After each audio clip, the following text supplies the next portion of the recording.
كلامه المجيد.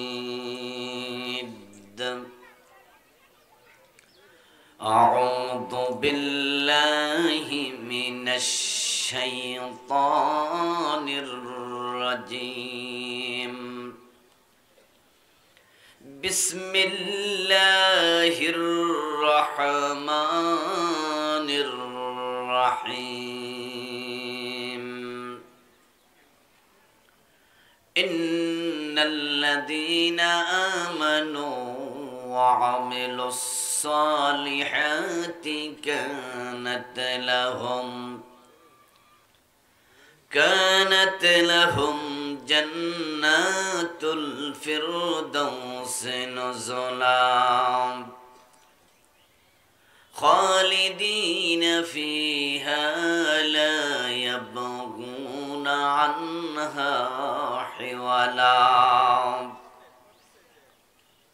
قال النبي صلى الله عليه وسلم: لا يؤمن أحدكم حتى يكون هواه تبعا لما جئت به، أو كما قال النبي عليه الصلاة والسلام. সকলে মেহেরবানি করে দুরূদ শরীফ পড়ুন। আল্লাহুম্মা সাল্লি আলা মুহাম্মাদিন ওয়া আলা আলি মুহাম্মাদ কামা সাল্লাইতা আলা ইব্রাহিম ওয়া আলা আলি ইব্রাহিম ইন্নাকা হামিদুম মাজিদ। اللهم بارك على محمد وعلى آل محمد كما باركت على إبراهيم وعلى آل إبراهيم إنك حميد مجيد. اللهم صل وسلم وبارك عليه. প্রেমারঝড় কোড়ের পার ঈদগাহ মাঠ কমিটি ও এলাকাবাসীর উদ্যোগে আয়োজিত আজকের এই চমৎকার চতুর্থ বার্ষিক তাফসীরুল কোরআন মাহফিলের মুআজ্জাজ মুকাররাম সম্মানিত সভাপতি মুহতারাম মাওলানা জসিমউদ্দিন সাহেব, সহসভাপতি মাওলানা রফিকুল ইসলাম সাহেব, সম্মানিত উদ্বোধক সহ অন্যান্য সম্মানিত অতিথিবৃন্দ, মুহতারাম মাওলানা মাহফুজুর রহমান সাহেব, মুফতি আবু বকর সিদ্দিক সাহেব সহ অন্যান্য সম্মানিত আলোচক বৃন্দ, উপস্থিত মুহতারাম উলামায়ে কেরাম, ইসলাম প্রিয় তৌহিদি জনতা, পর্দার অন্তরালের সতী সাধবী, সম্মানিত মা ও বোনেরা, প্রিয় দিনী ভাইয়েরা, আপনারা কেমন আছেন? রোদে বসতে কষ্ট হয় নাই তো? রোদের মাঝে ভিটামিন আছে, শীতকালের রোদ ভালো। এরপরেও কষ্ট হলে একটু আগাইয়া বসবেন, জায়গা আছে এদিকেও। এই ভর দুপুরে কোরআনের কথা বলার জন্য, শোনার জন্য আমাদেরকে ছুটে আসার তৌফিক দিলেন কে? কোরআনের কথা শুনলে ভালো লাগে, আবার কোরআনের কথা শুনে অসন্তুষ্ট হয় এমন হৃদয়ও আছে। এটা আল্লাহর বড় দয়া আমাদের প্রতি যে আমরা কোরআন তেলাওয়াত শুনলেও মুগ্ধ হয়ে শুনি। কোরআনের আলোচনা কোনো অনুষ্ঠানে হবে, সুযোগ থাকলে আমরা বসে পড়ি। কোরআনের কথা শোনাতে আলাদা একটি স্বাদ আমরা অনুভব করি। আল্লাহর এমন কিছু বান্দা আছে যারা কোরআনের কথা যারা বলে তাদেরকেও শত্রু মনে করে। কোরআনের কথা শুনতে তারা মোটেও ভালো পায় না, বরং কোরআনের বিরুদ্ধে বলে, লিখে, কোরআনওয়ালাদের সাথে শত্রুতা করে। হৃদয়ের ভেরিয়ে শান দিয়েছেন আল্লাহ। একই মায়ের সন্তান একজন ফজরের নামাজ কাজা করলে সারাদিন আফসোস করে, আহ কি হলো, আজকে নামাজটা কাজা হয়ে গেল। একই মায়ের আরেক সন্তান ফজরের টাইমে কেউ ডাকছে তাই বিরক্ত হয়েছে, এই টাইমে ঘুম নষ্ট করে কেউ সকালবেলা, তোমার কি আকল নাই? মি আরো পরে আসতে পারো না? একজন ফজরের সময় না উঠলে আফসোস করে, আরেকজনকে ডাক দিলে আফসোস করে। সিগারেটের গন্ধ শুনে কষ্ট পায়, গন্ধ নাকে আসলে বমি আসে। গাড়িতে বসে সিগারেট টানলে যাত্রী ধমক মারে, কে সিগারেট খাচ্ছে। আবার আরেকজন টয়লেটে বসেও সিগারেট টানে। আজীব চিন্তার ভেরিয়েশন, রুচির ভেরিয়েশন। কবি কায়কোবাদ আজানের আওয়াজ শুনে তিনি কবিতা লিখেছেন, কে ওই শোনালো মোরে আজানের ধ্বনি, মর্মে মর্মে সেই সুর বাজিল কি সমধুর, আকুল হইল প্রাণ নাছিল ধমনী। আবার আরেকজন কবি, তার নাম আমি নিলাম না, নামের শেষে আছে সৈয়দ, শুরুতে আছে আল্লাহর নামের সাথে সম্পৃক্ত আব্দ। ওই কবি লিখেছে গদ্যছন্দের কবিতা, কাককে লক্ষ্য করে কাক, আজানের সময় জোরে জোরে কা কা করবি, যেন আজানের ধ্বনি আমার কানে নাই আসে। যে আল্লাহ তাআলা ভর দুপুর বেলায় দুনিয়ার যাবতীয় কাজ থেকে নিজেকে পৃথক করে কোরআনের এই মাহফিলে ছুটে আসার তৌফিক দিলেন, আমরা তাকে কৃতজ্ঞতা জানাই, শুকরিয়া জানাই। সবাই মিলে জোরে জোরে একবার কালিমাত শুকর করি, আলহামদুলিল্লাহ। প্রিয় দিনী ভাইরা, আমি আপনাদের সম্মুখে পবিত্র কোরআন মাজিদ থেকে সূরাতুল কাহফের 107 নম্বর আয়াতে কারিমা তিলাওয়াত করেছি। প্রিয় নবীজি মুহাম্মদ সাল্লাল্লাহু আলাইহি ওয়াসাল্লামের পবিত্র মুখ অনুসৃত একখানা ছোট্ট হাদিসে নববী পাঠ করেছি। আল্লাহ তাআলা তৌফিক দান করলে এখান থেকে কিছু কথা বলবো ইনশাআল্লাহ। আল্লাহ তাআলা বলছেন, ইন্নাল্লাযীনা আমানু ওয়া আমিলুস সালিহাতি কানাত লাহুম জান্নাতুল ফিরদাউসি নুজুলা। নিশ্চয় যারা ঈমান এনেছে এবং নেক আমল করেছে তাদের জন্য জান্নাতুল ফিরদাউস প্রস্তুত করে রাখা আছে। খালিদিনা ফিহা, ওই জান্নাতে যারা প্রবেশ করবে চিরকাল থাকবে। লা ইয়াবগুনা আনহা হিওয়ালা, তারা সে জান্নাত থেকে কখনো বের হতে চাইবে না। আল্লাহ তাআলা মানুষের জন্য, তার প্রিয় বান্দাগুলোর জন্য এমন নয়নাভিরাম জান্নাত বানিয়ে রেখেছেন, এই জান্নাতে যে একদিন ঢুকবে সে কোনোদিন বের হতে চাইবে না। এই কথা আল্লাহ কেন বললেন? এই কথা বলার কারণ, মানুষের রুচির মাঝে বৈচিত্র্য চায় মানুষ, এটা মানুষের অভ্যাস। এজন্য যারা গুলশান থাকে, বনানী থাকে, ধানমন্ডি বাড়ি দাঁড়ায় থাকে, পয়সাওয়ালা মানুষ, এসি বাড়ি, এসি ঘর, এসি গাড়ি, এসি অফিস, যখন বাচ্চাদের স্কুল ছুটি হয় তখন তারাও কিন্তু গুলশান থেকে গ্রামের বাড়ি বেড়াইতে যায়। বাচ্চারা বলে, বাবা এবার চলো একটু গ্রামে যাই। বউ বলে যে ঘরে আর ভালো লাগে না, চলো একটু ঘুরতে যাই। যারা সৌদি আরবে রিয়াদে থাকে, মক্কা মদিনায় থাকে, আলিশান বিল্ডিং এ থাকে, তারাও ছুটি পাইলে বউ বাচ্চা লইয়া মরুভূমিতে যাইয়া তাবু খাটাইয়া ওখানে ছাগল জবাই করে পিকনিক করে। মরুভূমির এসি হীন তাবু, গরমের মাঝে সেখানে তাবু খাটাইয়া বউ বাচ্চা নিয়ে আনন্দ করে। অথচ থাকে রিয়াদে, সৌদি আরবের মক্কায়, মদিনার আলিশান বিল্ডিং এ। এই যে তারা চান্স পাইলে এখান থেকে চলে যায় গ্রামে, চলে যায় মরুভূমিতে। কেন? এটা মানুষের অভ্যাস। মানুষ এক জায়গায় থাকতে পছন্দ করে না।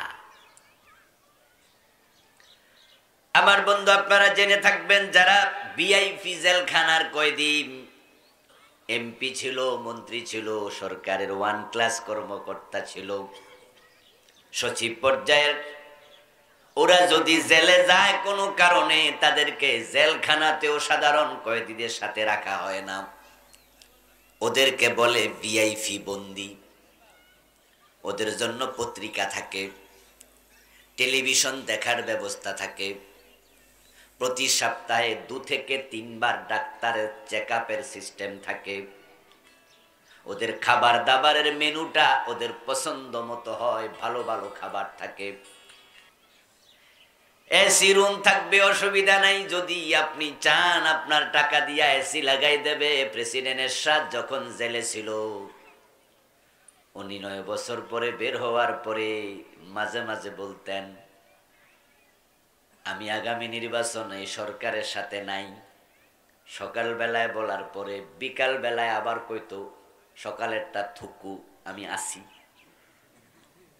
সাংবাদিকরা বলতো, স্যার আপনার মতো লোক সকালে এক কথা সন্ধ্যার এক কথা কেন বলেন? বিষয়টা কি হাস্যকর নয়? এরশাদ সাহেব তখন বলতেন, মিয়া আমার জায়গায় থাকলে বুঝতা। সকালে যে কইছি সামনের নির্বাচনে যাবো না, দুপুর বেলায় টেলিফোন করে কইছে ওই যে একটা মামলা, এটা আগামী সপ্তাহে কোর্টে উঠাইতেছি।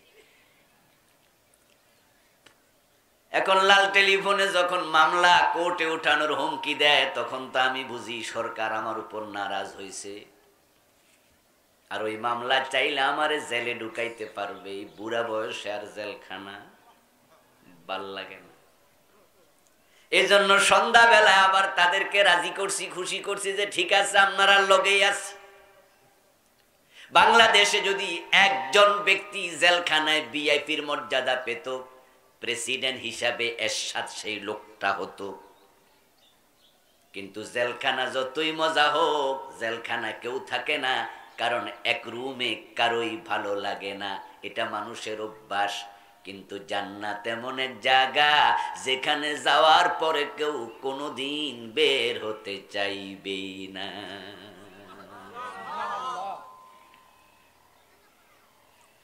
মানুষের স্বভাব চেঞ্জিং চায়, পরিবর্তন চায়।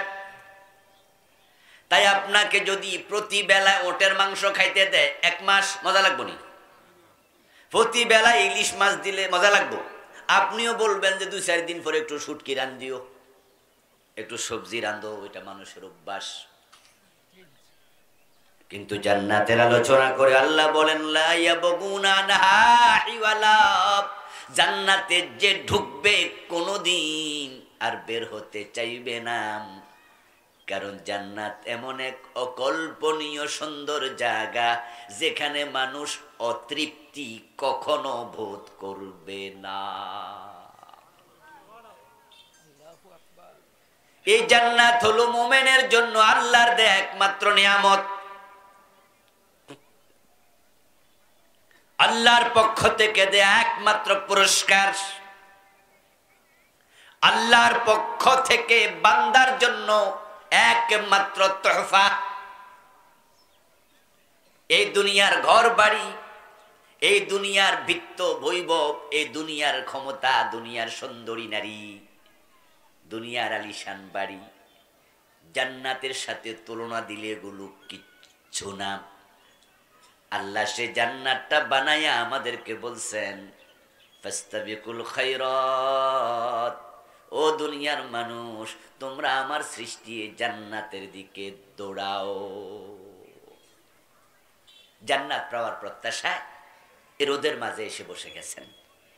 এই মাহফিলে আসার পিছনে আপনাদের মনে একটা জিনিসে কাজ করে, ওয়াজ নসিহত শুনলে হয়তো জান্নাতের পথে এক কদম এগিয়ে যেতে পারবো। এই মাহফিলে আসলে আপনাদের কাউকে রিক্সা ভাড়াও দেয়া হবে না, এটা আপনারা জানেন। বরং মাহফিল কমিটি চান্স পাইলে শেষ দিকে হুজুরে কয়ে দেব যে হুজুর পারলে কিছু আরো লইয়া লন। আর হুজুরও বলবে যে যার পকেটে যা আছে সব দিয়া যান। কোন কোন হুজুর এমন ভাবে আঠা দিয়া ধরে পকেটেরটা দিতে বাধ্য হয়, এমন ওয়াজ মারে রিক্সা ভাড়াও দিয়া যায়। যাওয়ার সময় আপনাদের কাউকে হালুয়া রুটি অথবা খেসুরি খাওয়ানো হবে না। কেন বসলেন? উদ্দেশ্য একটাই, আলোচনা শুনবো, সওয়াব হবে, জান্নাতের পথ খুঁজে পাবো। যেই জান্নাতের জন্য আমরা পাগল পাড়া, সেই জান্নাত আল্লাহ বানাবেন না বানিয়ে ফেলেছেন? নিঃসন্দেহে জান্নাত প্রস্তুত। নবী মুহাম্মদ সাল্লাল্লাহু আলাইহি ওয়াসাল্লাম নিজের চোখে সশরীরে মেরাজের রাতে তিনি জান্নাত ভ্রমণ করে এসেছেন।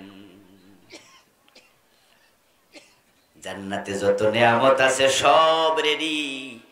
এখন ওই জান্নাতে যাওয়ার জন্য আমাদের প্রস্তুত হওয়া দরকার আছে না নাই?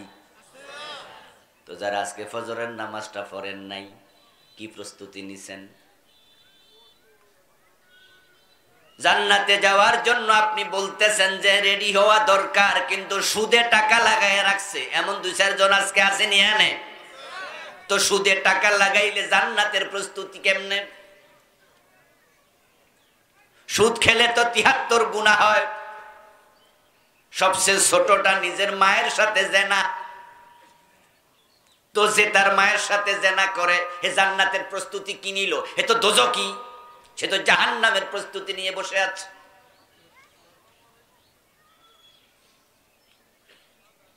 ও দোস্ত, ওজনে কম দিচ্ছেন, মালে বেজাল দিচ্ছেন, মানুষ ঠকাচ্ছেন, অন্যের জমি দাল দলিল করছেন।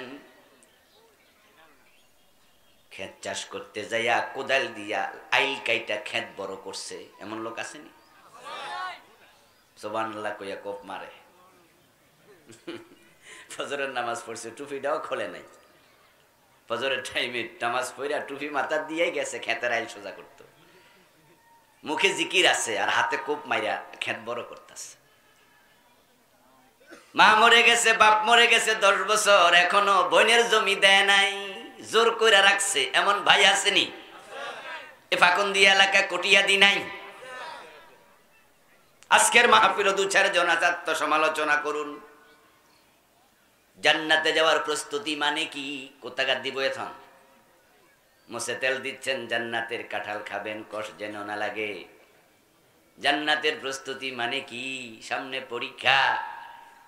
ছেলেরে বাপে জিজ্ঞাসা করে, কিরে প্রস্তুতি কেমন? কোজি আব্বা, জামা কাপড় কিনছি, জুতাও কিনছি, কলম রেডি, কাগজও রেডি, লেখাপড়ার খবর কি?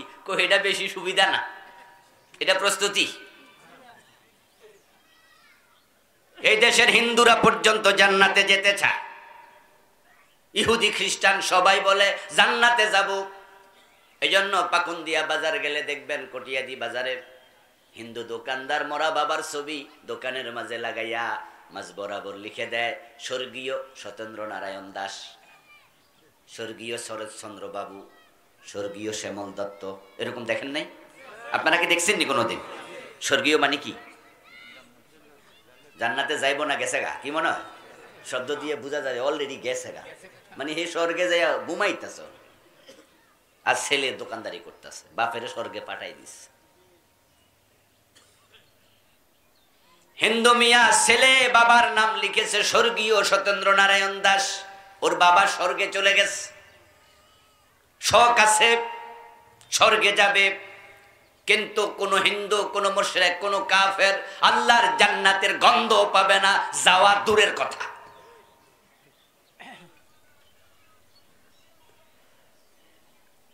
আপনারাও জান্নাতে যাওয়ার জন্য প্রস্তুত? কে না চায় জান্নাতে যেতে? নামাজ নাই, রোজা নাই, হজ নাই, যাকাত নাই, দাড়ি রাখে না, টুপি মাথায় দেয় না, বিড়ি টানে, মাঝে মাঝে গাঁজাও টানে, এমন লোককেও জিজ্ঞাসা করবেন জান্নাতে যাবে নাকি? মুস্কি হাসি দিয়া বলবে, বলেন কি যাব না মানে? তো জান্নাতে যে যাবে প্রস্তুতি কি? জুমার নামাজ তো পড়ো না, ওয়াক্তিয়া নামাজ তো নাই, জুমা পর্যন্ত পড়ে না এমন মুসলমানের সন্তান নাই? রমাদানে একটা রোজাও রাখে না, 30টাই ভাঙ্গে। পড়া কপাল্লা মুসলমান, পড়া কপাল্লা। জান্নাতে যাবে জিজ্ঞাসা করলে বলে হ্যাঁ, প্রস্তুতি কোথায়? ও দোস্ত, আপনাদের এখানে যদি কেউ 1 কাঠা জমি কিনে, 1 শতক জমি কিনে, ওই বেটা কমপক্ষে পকেটে টাকা আছে কিনে একটু ভাইবা চিন্তা। যে বেটা জমি বেচবে তার সাথে কথা বলে, লিখে দিছে একটা সাইনবোর্ডে, এখানে 5 কাঠা 5 শতক জমি বিক্রি হবে। এখন যে বেটা বিক্রি হবে শুনলো, মোবাইল নাম্বার দেয়া আছে অথবা চিনে জমির মালিক, তার সাথে যে কথা বলতে যাবে কেনার নিয়তে, নিশ্চয় সে আগে ভাববে কেনার মতো টাকা আছে কি না। টাকা ছাড়া ওই জমিওয়ালার কাছে যে যাবে কথা বলতে, যে শুনলাম আপনি নাকি জমি বিক্রি করবেন, ওই বেটা কইল যে হ্যাঁ। তা আপনি আমার এটা জিজ্ঞাসা কেন করছেন, কিনবেন নাকি? কয় হ্যাঁ কিনতে তো আসছি। তাহলে জমির প্রতি শতকের দাম হলো 50,000। উনি কয় টাকা পয়সা তো নাই। তখন জমিওয়ালা বলবে পাগল হয়েছেন কবে, বাড়িতে জানেনি? বলবেন না যে সামনে যে পাগল হয়েছেন বাড়িওয়ালারা জানেনি? যে আপনি সাইনবোর্ড দেখা দৌড় মারে আইছেন আমার কাছে গল্প করতে, জমির দাম কত, কিনতেও চান, টাকা নাই, ফাইজলামি পাইছেন নাকি মেয়ে? যান এখান থেকে, পাওয়া লাভ করেন না। বলবেন পাওয়া লাভ করতে আসছেন কেন? ও দোস্ত, আপনার এলাকায় জমির দাম বেশি না আল্লাহর জান্নাতের দাম বেশি? জানেননি? এই যে যাইতে চান, কোন জান্নাত চান? قال رسول الله صلى الله عليه وسلم موضع صوت في الجنة خير من الدنيا وما فيها। নবীজি মুহাম্মদ বলছেন মাউদাউ শিবরিম মিনাল জান্নাহ খায়রুম মিনাদ দুনিয়া ওয়া মা ফিহা। জান্নাতে একটা চাবুক রাখতে 1 বিঘত জমির হাত দিতে যতটুকু আসে 1 বিঘত জমির মূল্য আসমান এবং জমিনের চেয়ে বেশি।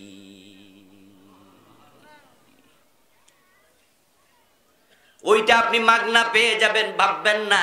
সূরা আল কাহফের 107 নম্বর আয়াত আল্লাহ তাআলা এই জান্নাত পাওয়ার জন্য 2টি শর্ত দিলেন। তিনি জান্নাত বানাইছেন, তিনি জান্নাত দিবেন। জান্নাতের কোন নিয়ামত আল্লাহ নিজে ভোগ করবেন না, কারণ এসবের কোনো প্রয়োজন আল্লাহর নাই। তিনি এটা দেওয়ার জন্যই বানাইছেন। এখন যারা নিতে চায় তাদের জন্য তিনি 2টি শর্ত দিলেন। ওই 2 শর্ত যারা পূর্ণ করবে না তারা জান্নাত পাবে না, সে যদি নবীর বাবাও হয়। নবীর বাবা হোক, নবীর চাচা হোক, নবীর দাদা হোক, যেই হোক না কেন সে জান্নাত পাবে না যদি আল্লাহর দেয়া শর্ত পূর্ণ না করে। 1 নাম্বার শর্ত ইন্নাল্লাযীনা আমানু, নিশ্চয় যারা ঈমান এনেছে। জান্নাতে যাওয়ার জন্য প্রথম শর্ত ঈমান। ওয়া আমিলুস সালিহাত, এবং তারা নেক আমল করে। দ্বিতীয় শর্ত নেক আমল। এই 2টা যদি থাকে আল্লাহ বলে তার জন্য জান্নাতুল ফিরদাউস আছে। আল্লাহু আকবার। আল্লাহ তাআলা যা বলেন সেখানে কোনো রকমের হেরফের হবে না। এই 2 শর্ত মানলে আল্লাহ আপনাকে জান্নাতুল ফিরদাউস দেবে এবং আপনাকে আমাকে। ভাবতে পারেন যে বলেন কি, এত বড় জান্নাত আমি পাবো? আমি বলি দোস্ত, আল্লাহ আপনাকে কেন, তিনি চাইলে ওই যে কুত্তারে পানি খাওয়াইছে এক মহিলা, সাথে সাথে সব গুনাহ মাফ করে জান্নাত দিছে। ওই বুখারীর সে হাদিসের ওই মহিলা ছিল পতিতা, চরিত্রহীনা। টাকা দিলে 1000 টাকা ইজ্জত দেয়, এমন কিছু নিকৃষ্ট মহিলা আছে না? ওদেরকে পতিতা বলে। এই চরিত্র আমাদের এখানে কারো নাই, কিন্তু আল্লাহ কুত্তারে পানি খাওয়ানোর কারণে এমন এক পতিতার সব গুনাহ মাফ করে তাকে বেহেশত দিছে। এ মানে আল্লাহ বুঝাইছে আমি আল্লাহ চাইলে আমি তোমাকেও দিতে পারি। সুবহানাল্লাহ পড়ো। আমি চাইলে আপনাকে, তিনি চাইলে আপনাকেও পারেন। লা তাকনাতু মির রাহমাতিল্লাহ, আল্লাহর রহমত থেকে নিরাশ হইও না। 100 জন খুন করার পরে জান্নাত পেয়েছে, এমন হাদিস আছে না নাই? ওয়াজে শুনছেন না? না শুনলে আর কি করবেন? পড়বেন, শুনবেন। সহিহ বুখারীর riwayat, সেটাও এক ব্যক্তি 100 জনকে খুন করছে, আল্লাহ এই লোককে এক পর্যায়ে জান্নাত দিচ্ছে। এই হাদিস শোনানোর অর্থ রাসূল এটা বুঝান নাই যে আপনিও 2-4 জন খুন করিয়েন, বরং রাসূল বুঝাইছে আল্লাহ চাইলে এমন খুনিকেও জান্নাত দিতে পারে। আরে আল্লাহ রহমতের তো সীমা নাই, অসীম রহমত আল্লাহ তিনি। প্রিয় নবীজি বলছেন এক ব্যক্তি খুব পাপিষ্ঠ ছিল, এমন পাপী সে মরার সময় তার সন্তানকে বলে গেল, শোন রে বাবারা, আমি মারা গেলে আমারে কবর দিস না। পোলাপান কয় কন কি আব্বা? তো কিতাম আমারে ফোরাইবি, জ্বালাইবি, তারপরে ছাইগুলো ফোরাইয়া রাইখা দিবি। যখন প্রচন্ড বাতাস কোনদিন বইবে, নদীর পারে যাইয়া বাতাসের মাঝে আমার ছাইগুলো ছেড়ে দেবি। কারণ আমি এত গুনাহ করছি, মরার পরে আল্লাহ ফাইলে আমারে এমন মাইর দিব, এমন শাস্তি আর কাউকে তিনি দেবে না। এজন্য আমারে ফোরাইয়া জ্বালাইয়া ছাই বানাইয়া বাতাসে ছেড়ে দিবি। সন্তানরা বাবার উপদেশ মোতাবেক মৃত্যুর পর ঠিক তাই করলো। রাসূলুল্লাহ সাল্লাল্লাহু আলাইহি সাল্লাম বলেন, ক্বালা তাআলা লিল আরদি আদ্দি মা খাসতি ফাইদান হুয়া কায়েম ফাকালা তাআলা লাহু মা হামালাকা আলা মা সানাতা। রাসূলুল্লাহ বলেন, সন্তানরা বাতাসে দিল তাকে ছাই ছেড়ে। আল্লাহ তাআলা জমিনকে লক্ষ্য করে বলেন, ও জমিন, ওই বেড়ার যে দেহের অংশগুলো ছাইয়ের সাথে তোমার দেহের সাথে মিলেছে, আমি চাই সে অংশ ফিরাইয়া দাও। আদ্দি মা খাস্তি, ও জমিন, তুমি যা গ্রহণ করেছো তার দেহের আমাকে ফিরাইয়া দাও। আল্লাহ কথা বলার সাথে সাথে ফাইদান হুয়া কায়েম, ওই বেটা আবার মানুষ হইয়া আল্লাহর সামনে দাঁড়াইয়া গেল।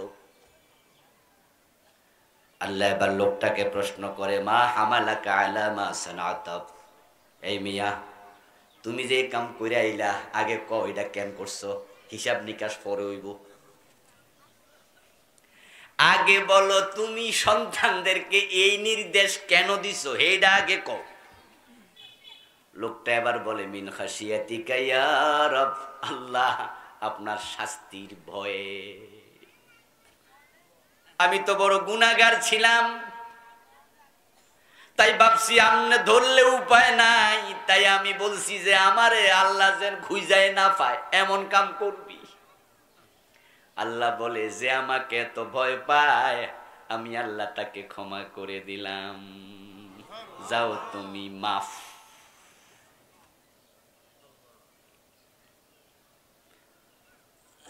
রাসূলুল্লাহ সাল্লাল্লাহু আলাইহি সাল্লামের আরেকটি হাদিস শুনাই, তিরমিজিতে এসেছে। প্রিয় নবীজি বলেন, হাসরের ময়দানে আল্লাহ যখন মানুষকে জাহান্নামে পাঠাবেন, দুই ব্যক্তি জাহান্নামে গিয়ে জোরে জোরে চিৎকার দিতে শুরু করবে। ইস্তাদ্দা সিয়াহুমা, তাদের চিৎকার খুব জোরে হবে। আল্লাহ ফেরেশতাদেরকে বলবেন, এই এত লোকরে দুজকে পাঠাইলাম, সবাই তো দুজকে কষ্ট আছে, কান্নাকাটি করতেছে, এই দুই ফাবলিকে চিৎকার মারে কেন? এই দুইটারে ধরান। জাহান্নামের ফেরেশতারা জাহান্নামে ঢুকে ওই দুইটারে বাইর করে আনবে। আল্লাহ এবার সামনে আয়না জিজ্ঞাসা করবে, এই এত জোরে জোরে কান্দস কেন? তখন তারা দুইজন বলবে, আল্লাহ আপনার দৃষ্টি আকর্ষণের আশায় আমরা বুঝছি জোরে কানলে আপনি ডাকবেন। সুবহানাল্লাহ পড়ল ভাইয়েরা, কি বুদ্ধি! আপনার দৃষ্টি আকর্ষণ করতে চাইছি, এবং আপনি যদি আমাদেরকে ডাকেন, বাহির করেন, তাহলে তো এটা রহমত যে কমপক্ষে বাইরে আসতে পারলাম, কিছুক্ষণ হইল দোজক থেকে বাঁচলাম, এই জন্য জোরে জোরে কান্তাছি। আল্লাহ বলবে, ও যা ঢোক জাহান্নাম, আবার ঢোক। এই দুইজনের মাঝে একজন দৌড় মাইরা জাহান্নামে ঢুকে যাবে। রাসূলুল্লাহ বলেন, জাহান্নামে ঢুকেই সে দেখবে জাহান্নামের আগুন আর গরম নাই, তার জন্য ঠান্ডা হয়ে আছে। সুবহানাল্লাহ।